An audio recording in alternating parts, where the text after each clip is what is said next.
these are not speculations. I'm literally reading off the page.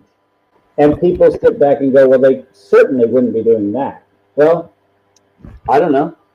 How are we doing so far? Our batting average so far is, I've been right about these things every single time. Yeah. The only intervention we can do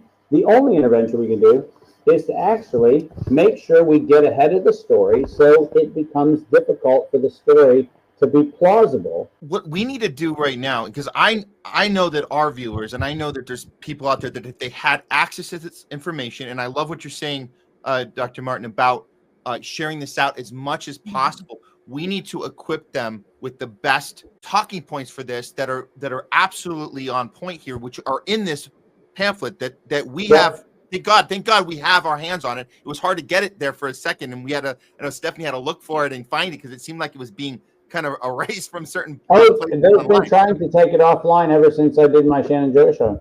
Yep.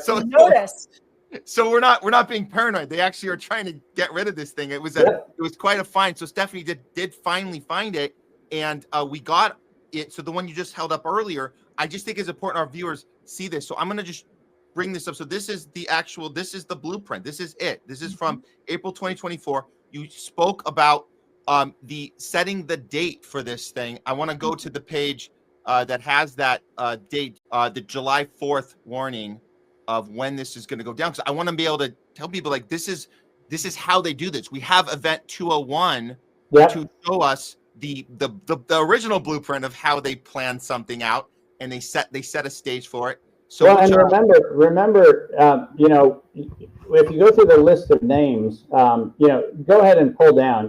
What you're doing is great, and just pull down a little further, and what you'll see is at the first page they have this scenario, which is, there you go, right there, 280,000. So July 4th, 2025, bioterrorist attacks of July 4th, 2025. They say they're not going to know who did it. They're not going to know any of those things.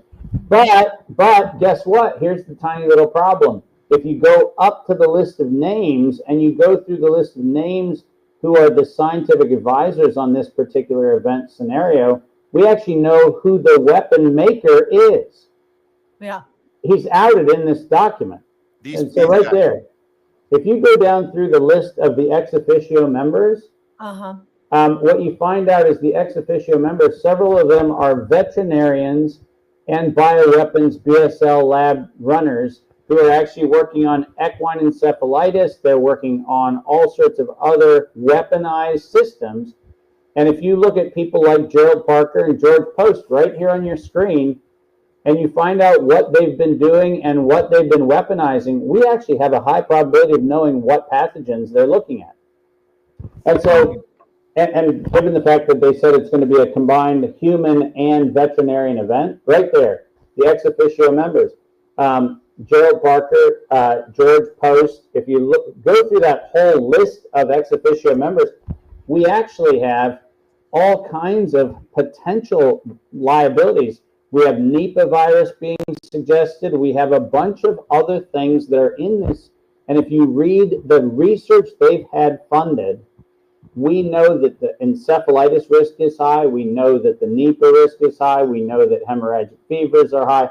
And this is stuff that we don't even have to guess. This is just like Event 201, right? They use the coronavirus image in Event 201, and people go, how did they guess it was going to be coronavirus? Well, they didn't guess. It was their scenario. They laid it out. So Matt, what you're doing is priceless, right? It's priceless.